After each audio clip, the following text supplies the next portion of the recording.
na akong naligo. Fresh na. Anong oras na ba?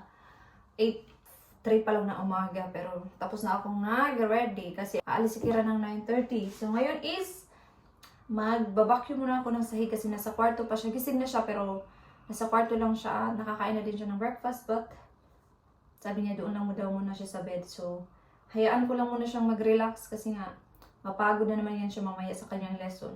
So while wala akong ginagawa, gusto kong may gagawin. So mag-vacuum muna tayo ng sahig. Okay? So yung gagamitin kong vacuum is si Henry. Siya yung favorite ko today. So yeah, mag-vacuum tayo tapos mag-mop tayo ng sahig.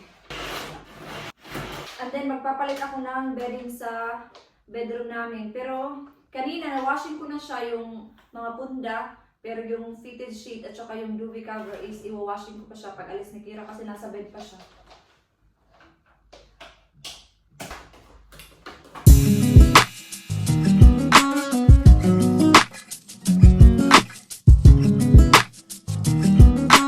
So tapos na ako nag-vacuum dito. So yung gagawin ko na naman is mag-spray ako dito sa mga wood. So ito yung ginagamit ko. Pledge.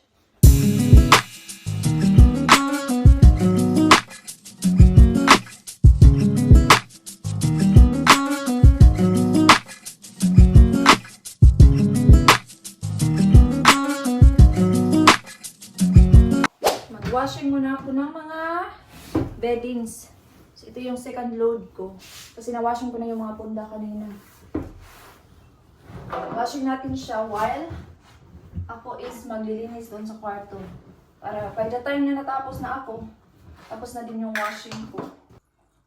Tapos nilagyan ko siya ng ganito, white na stain remover.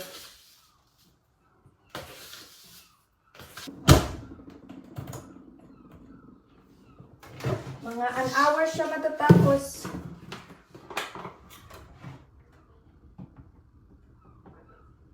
Kailangan ko nang bumili nito. Ubos na siya.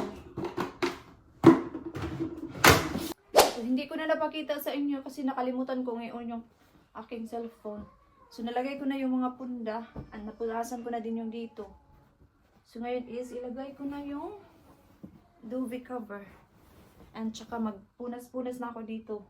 Pero after kong ilagay yung cover is, ayusin ko muna si Kira kasi aalis na siya in about 40 minutes. Nagagandahan talaga ako dito. Nabili ko to sa H&M. Gusto kong bumili ng gray para ilagay ko doon sa sala. Kailangan ko nang magkape ulit kasi parang nagutom ako. Nagutom. Tapos na tayo dito, no? Mag-vacuum na lang tayo, tapos mag-dusting. So, stop muna ako maglinis kasi inayusan ko lang si Kira, tapos inayusan ko yung buhok niya ba. Tapos nag-bihis na din siya ng kanya kasi alam niya naman yan. So, i-prepare ko na yung kanyang snacks sa kanyang lesson. Alam niyo ba, next weekend sa Sabado, mayroon silang show. Every matapos kasi yung term is mayroon silang show. Doon din sa ano nila, sa kanilang performing arts school. So, next week is pupunta kaming yung mga in-laws ko, tapos ako at saka si Dave. Kailangan nila yung ipakita din sa mga parents. Kasi di ba, syempre, mahal din yung bayad. So, mga ganun. So, anyway. Normally, hindi siya masyadong kumakain ng marami pag nagle-lesson siya. Kasi sabi niya, kunti lang daw yung oras, tapos hindi daw siya gutom. So, lagyan ko lang siya ng Dairy Lay. And then, lagyan ko siya ng grapes. And then, yung crisp. Kailangan ko na din mag-grocery shopping. Pero baka mamaya na pagdating ni Dave. Ewan ko. Basta mamaya na kasi meron pa akong gagawin. Kailangan ko na tapusin yung paglinis ko. Tapos maglinis pa ako sa CR. Nalagay ko na siya. Nag-ano lang din ako ng tubig. And then, ito na. Vacuum na tayo, guys. Arat na! Sinab yan.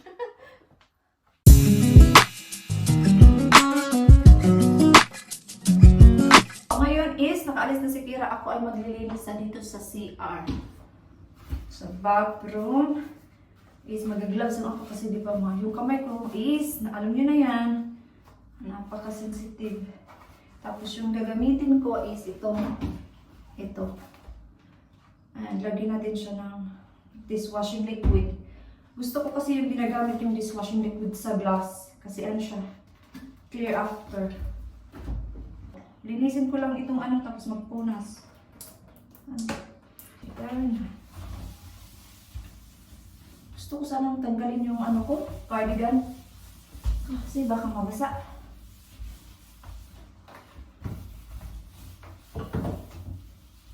Tulungan niyo nga akong maglinis.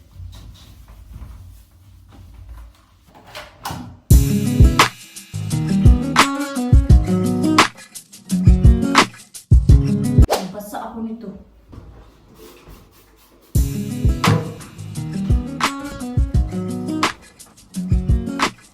Diba? Malinis na. Malinis naman talaga. Gusto ko lang maglinis. Tapos maglinis tayo dito sa sahig. Linisan ko ng wet wipes ba? Binalawan ko na din yan dyan. Hindi ko na napakita. Tapos na ako maglinis dito sa CR. Nalinisan ko na din yung... Yan ba? Hindi ko muna siya palitan yung mat kasi pinalitan ko lang siya nung last week. So ngayon is mag-relax na ako guys kasi napagod ang person. Okay? So nandito na naman tayo sa kusina, no? Yung gagawin ko dito, hindi ko linisin lahat. Linisin ko lang yung ito. Kasi, di ba pag magluto ka, may mga tapon-tapon. So, itong ring na to, kailangan ko siyang i-scrub. So, ito yung ginamit ko. Ganda to. 1 pound 50 lang to. Pero napaka, ano niya, effective. So, ganun mo lang ba? Madami. Na-over! Bakit naman generous? Anong ginawa mo? Ganun mo na yan siya. Ibabad muna natin yan dyan ng mga 1 to 2 minutes. Yung sando ni Kira na hindi niya na sinusuot. Tapos itapon ko na to.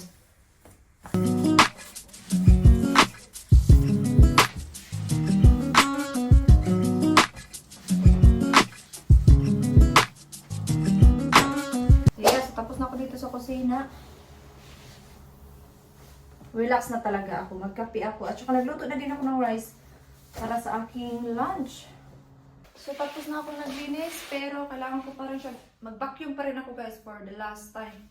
Gagamitin natin si Mr. Dyson this time. Kasi kanina si Henry. Ito na naman si Dyson yung gamitin natin. No? Sana hindi siya malubat agad-agad, no?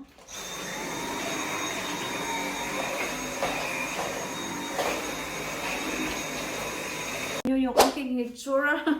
So, dito sa dining is hindi ko siya nilinisin muna. I mean, nag-wipe na ako. But, mayroon ditong mga gamit ni Kira. Pero, hindi ko siya ipuput away kasi may gagawin pa siya dito mamaya. Sabi niya sa akin, Mom, can you please just leave this one?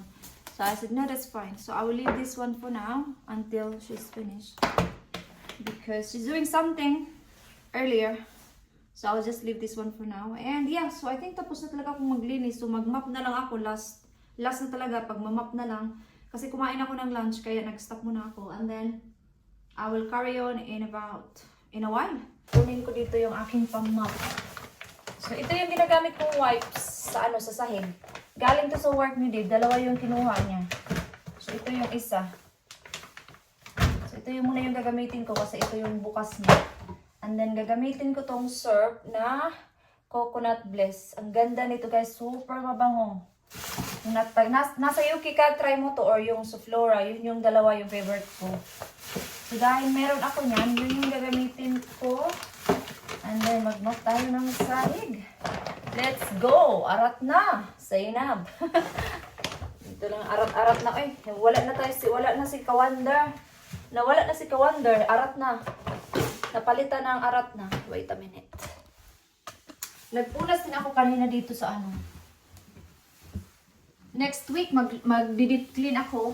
Or before ako uuwi. And then mag-deep clean din ako sa carpet. Kasi maganda na yung panahon. It's nice to clean nasa carpet. Kasi like ngayon, ang ganda ng panahon. Magandang maglinis ng carpet kasi madali siyang matuyo. Normally, naglilinis talaga ako ng carpet summer hours. Summertime, and then bago matapos yung summer. Yun yung mga time na naglilinis ako. Ito yung dehumidifier. Super worth it nga talaga, guys. You know? Especially pag nandito kayo nakatira sa malamig na lugar, like sa UK, kung saan ka mang bansa na malamig, it's worth it na mayroong dehumidifier. Nakakatulong talaga siya pag yung malamig, tapos hinihigop niya yung mga, yung moist ba sa air, yun yung ano niya, yun yung role ni dehumidifier. Bibili pa kami ng isa. For now, okay lang, ito lang muna kasi medyo okay naman na yung panahon. Although malamig pa rin. Pero at least hindi na talaga totally malamig.